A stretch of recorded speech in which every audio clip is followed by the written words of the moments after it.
students. In this class we will discuss about the induction motor, and this class is useful for 5th sem diploma electrical students.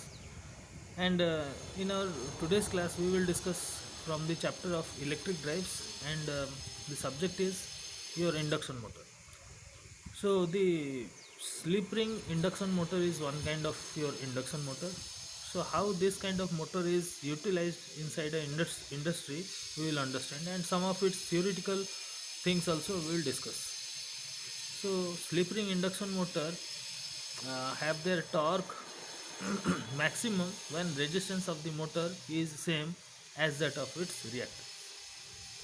So here it is clearly that under the condition of your R is equal to reactance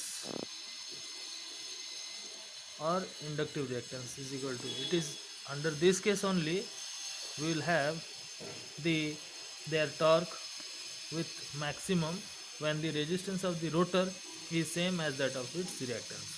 Normally the reactance of the rotor is more than the resistance.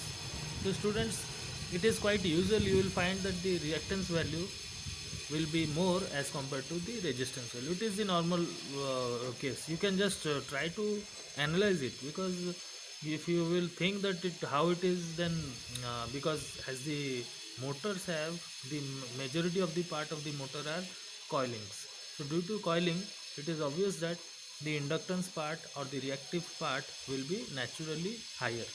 So here also this reactance is of the motor is more than that of the resistance. Thus, to produce maximum torque in the motor at the time of starting, external resistance in each phase of the rotor circuit is added through their slip rings.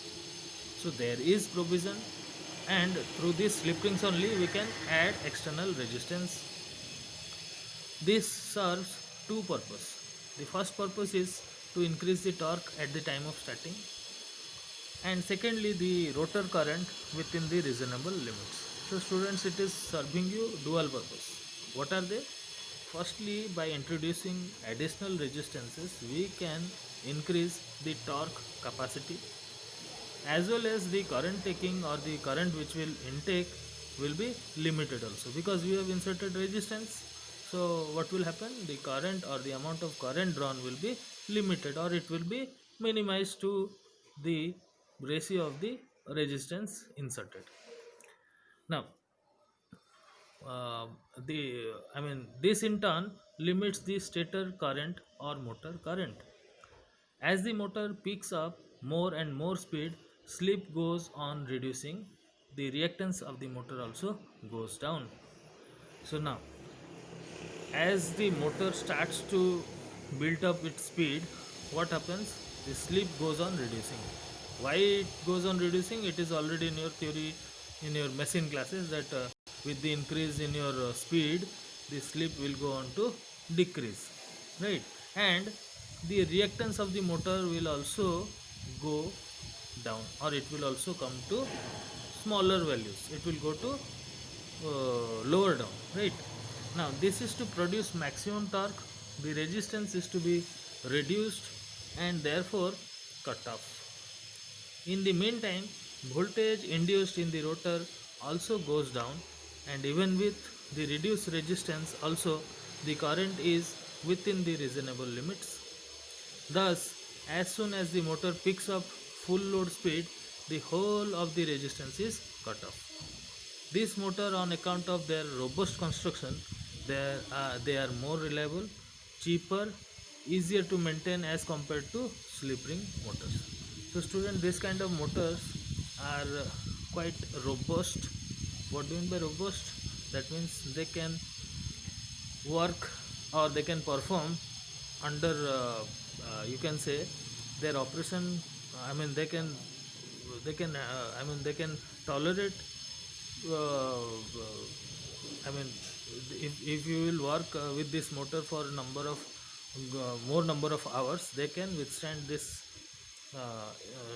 this types of loads. Or with the increase in the numbers of hours of this operation also, this will be unaltered or their performance will not be deteriorated. Another, they are also reliable. That means with the increasing in their working operation also, these motors will have a less tendency to get to failure or shutdown. They will have a continuous working. They are also cheaper also, because due to their construction, so they are so due to their simplicity in construction, they are also cheaper and easier to maintain. So if there is any problem also in the, I mean in the motor, you can easily fix them.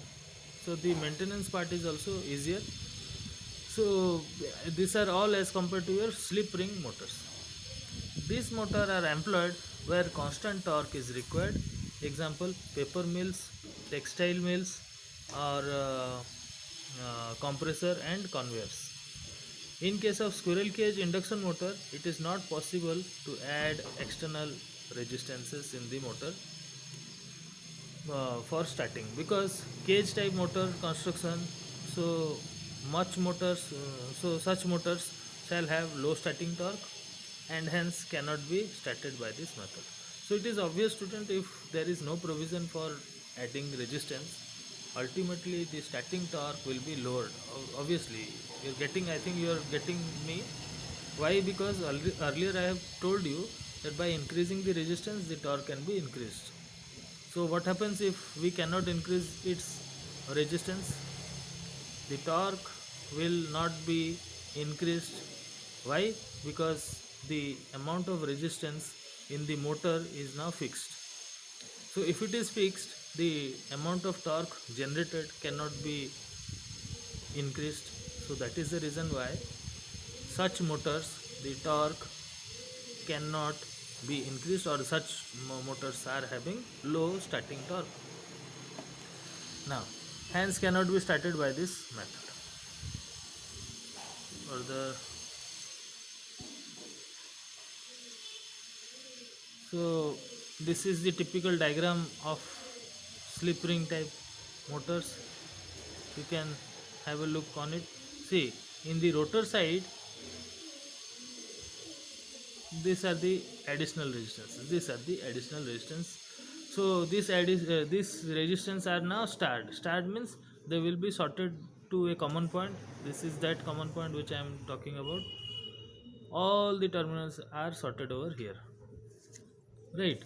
So after they have been sorted, this resistance will be now slided by the help of some arrangement made, so that the resistance can be varied, and as the resistance is increased, the torque is also, I mean, we can easily increase the torque, as well as the current taken by these motors are also limited. So students, next class we will discuss about the squirrel cage induction motor and others.